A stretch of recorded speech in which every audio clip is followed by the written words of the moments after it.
Magandang araw sa lahat. Maligayang pagbabalik sa Kwentista PH. Huwag kalimutang mag-subscribe. Ang kwentong babasahin ko ngayon ay mula sa Aklat Adarna, Volume 2. Ito ay pinamagatang Pulang Laso. Kwento ni Rene O. Villanueva at guhit ni Albert Gamos. Kambal na pusa, sina Munding at Munang. Magkasama silang lagi sa bahay-bahayan. Magkatulong sa paghabol ng dagang kalaban. Magkasalo sa pagkain araw-araw.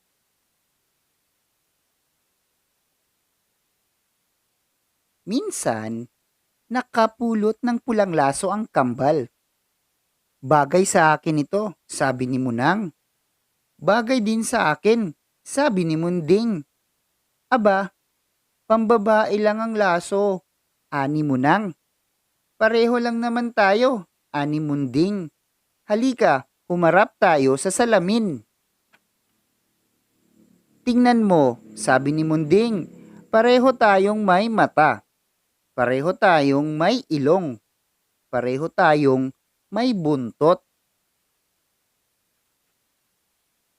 Pero ayaw pumayag ni Munang. Hindi naglalaso ang lalaki, sabi niya. Iba ang lalaki sa babae. Halika, itanong natin kay Inang.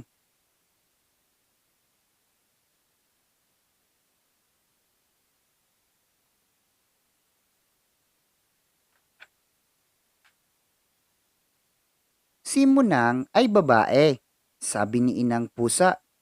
Ikaw Munding ay lalaki.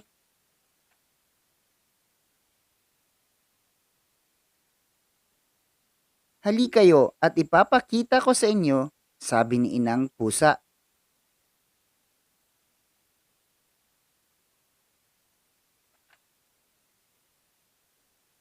Ganyan din ang halaman, sabi ni Inang Pusa. May babae at may lalaki sa halaman. Namumunga ang mga babaeng papaya. Ang lalaking papaya ay hindi.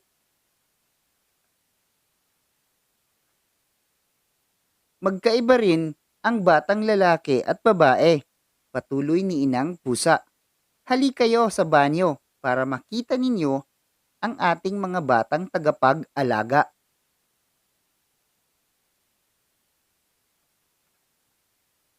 Si Nonoy ang lalaki, sabi ni Inang Pusa. Si Nini ang babae.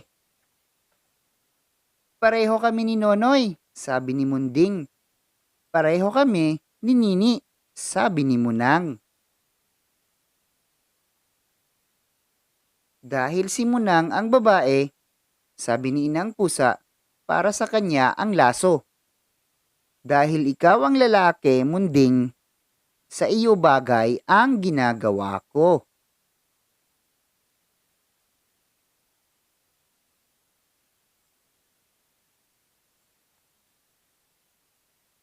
At dito nagtatapos ang ating kwentong Pulang Laso.